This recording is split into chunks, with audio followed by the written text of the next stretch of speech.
This episode contains few instances of strong language. Viewer discretion is advised. Welcome to the Protectors of the Powerless podcast. I'm your GM, John Moeller. I am Jackson. I am playing Dr. Dusk. What's your person name? My person name outside of Dr. Dusk, Yes. Alan Werner. I'm Sarah. I will be playing Long Pause. And my character's name, person name, whatever the hell you call it, It would have been character name, is- but I fucked up. Stacy Linden. So, since I've got a pretty decent grasp on how to play the game, but these two are very new to the system, so please bear with us as this is going to be a learning scenario for us as well. So, if you are a pro at this game, please don't add to us, or at least be nice about adding us. You can at John. Don't at me. Okay, I just work here. Fair enough. So, I'm going to start with explaining the world that our players are going to be in, and that you will be listening to us in.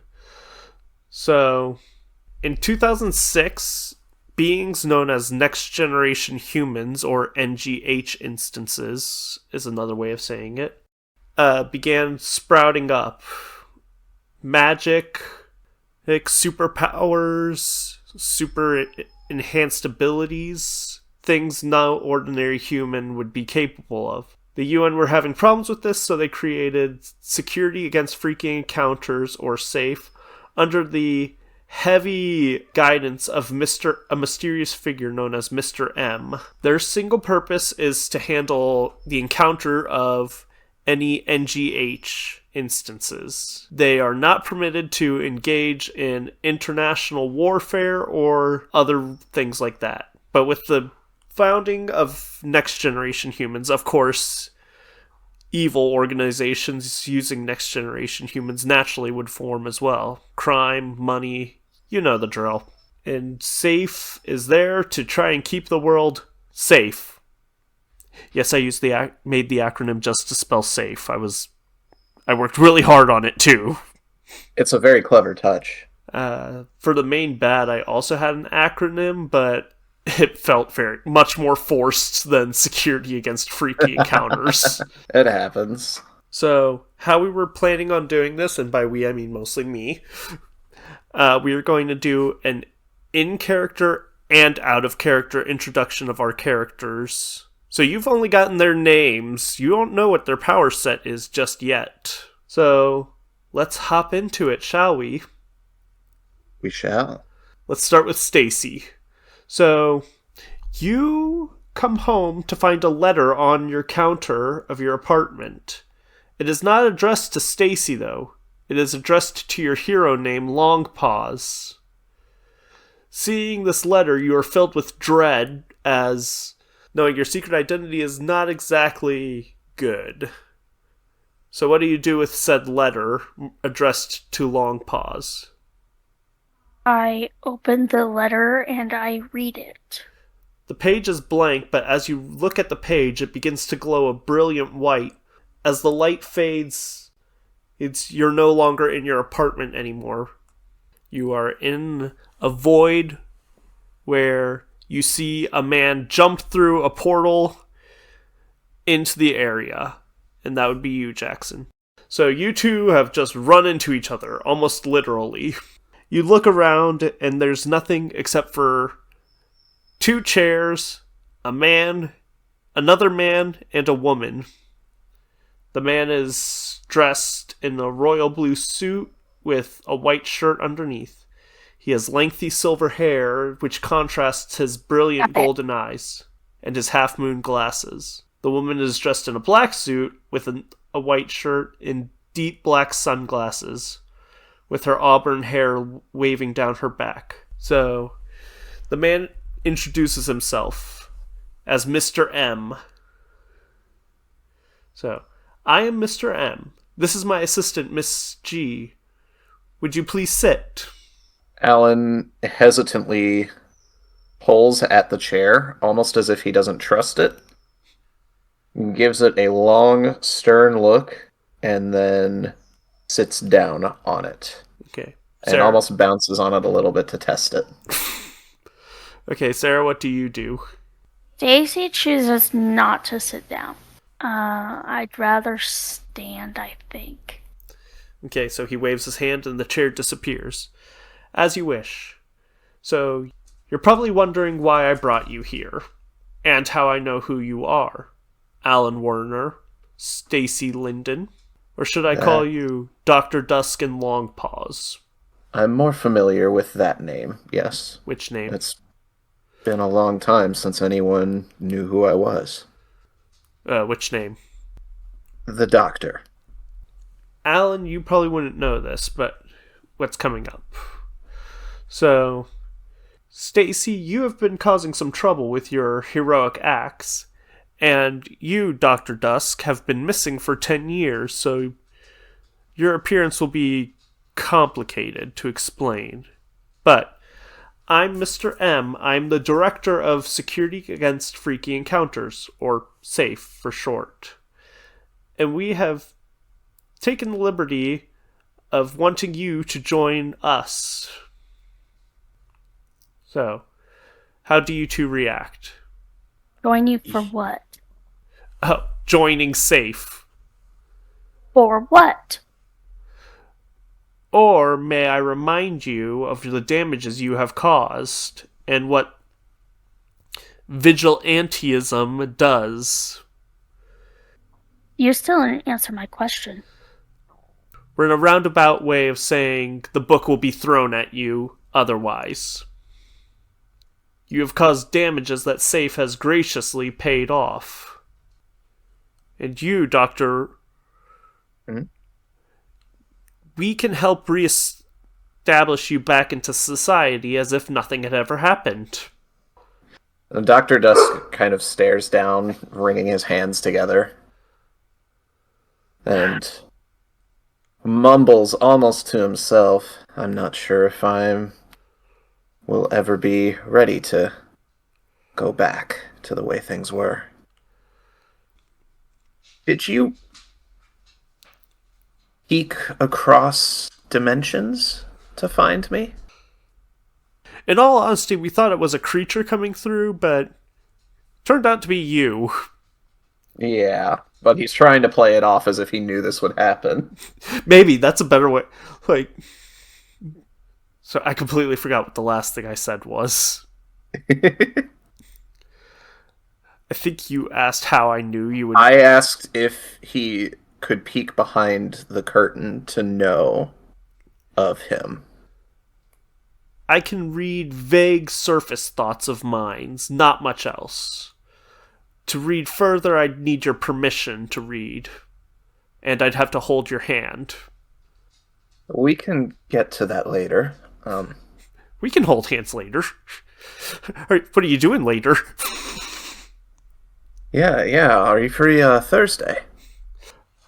So, for you, Longpaws, I will pay off the damages that you have caused and not have you thrown in prison. Dr. Dusk, we will reassociate you back into society.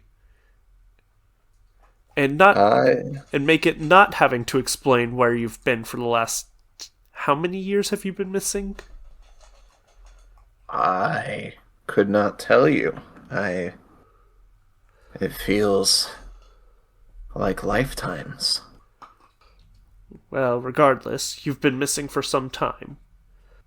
His assistant behind him, Miss G, kind of coughs as if to signal we're getting off track.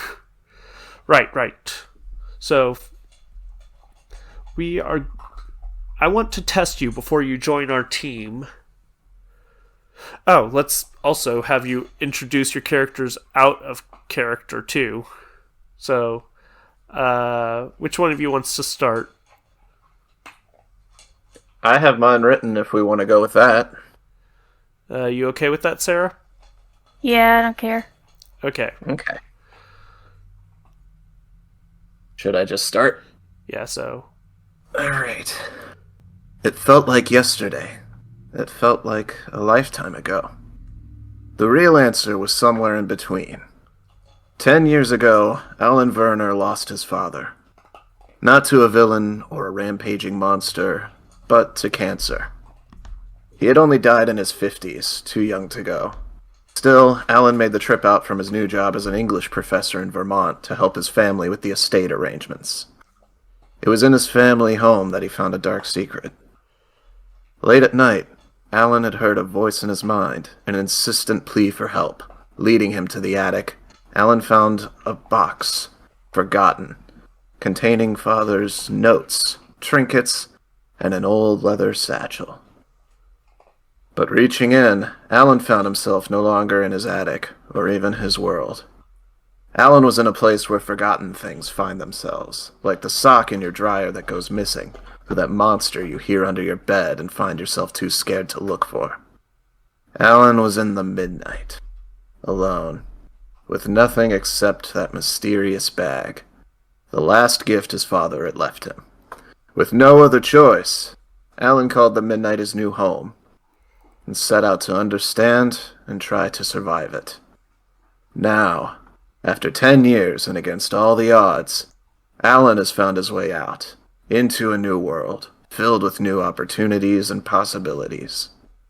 Such a breach in the fabric between worlds, however, cannot come without consequences. Chilling. But are you ready for your character, Sarah? Sure. When I was a young girl, I had a dog who was very dear to me.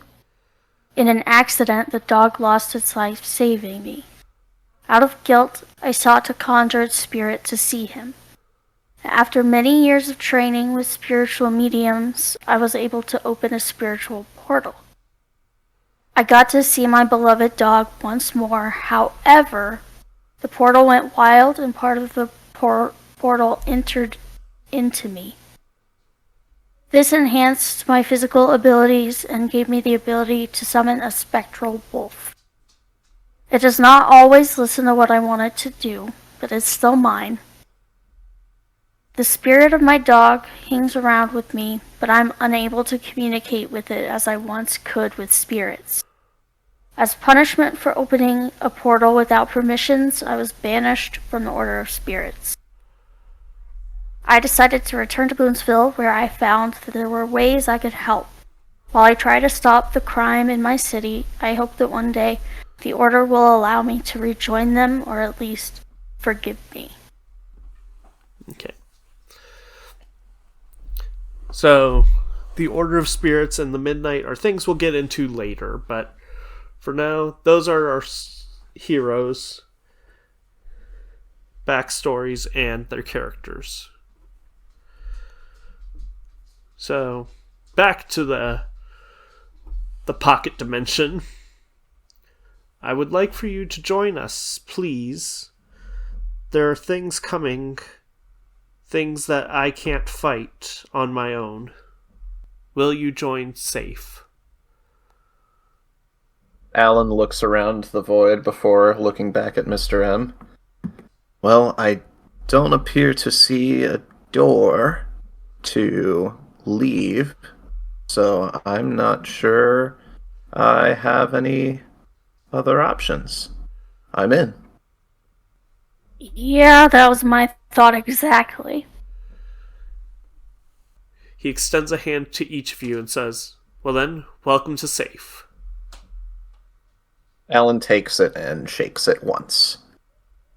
Stacy slowly grabs it and then kind of just holds it there.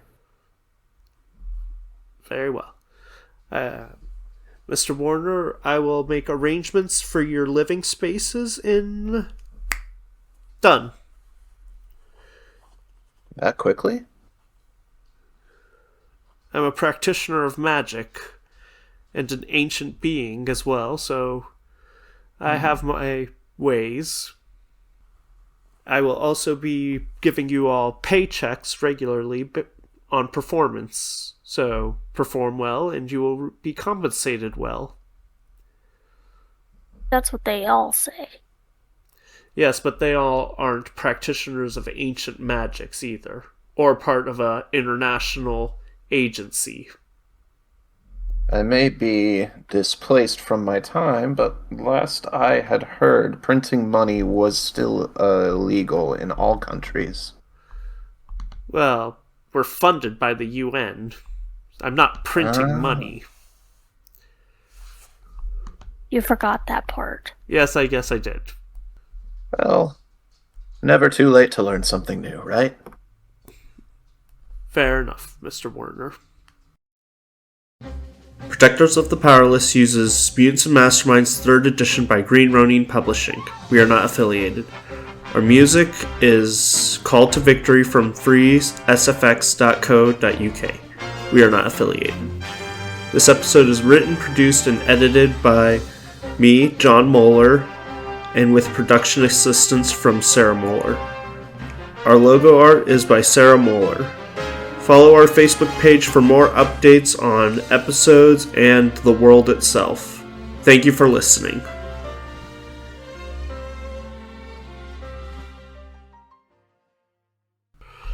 And with that, I think we'll end session 0.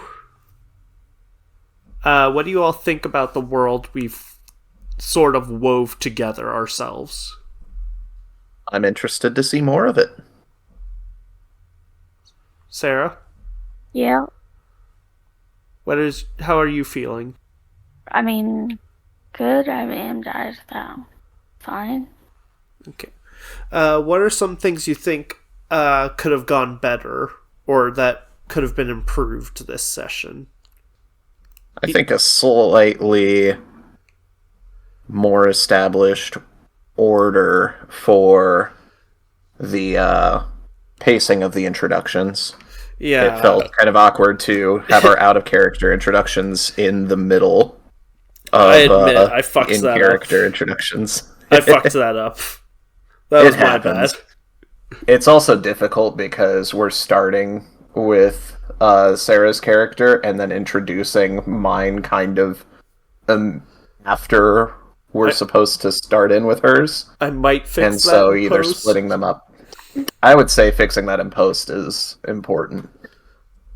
Sarah, was something I could have done better, or we could have done better, that you think could have gone better?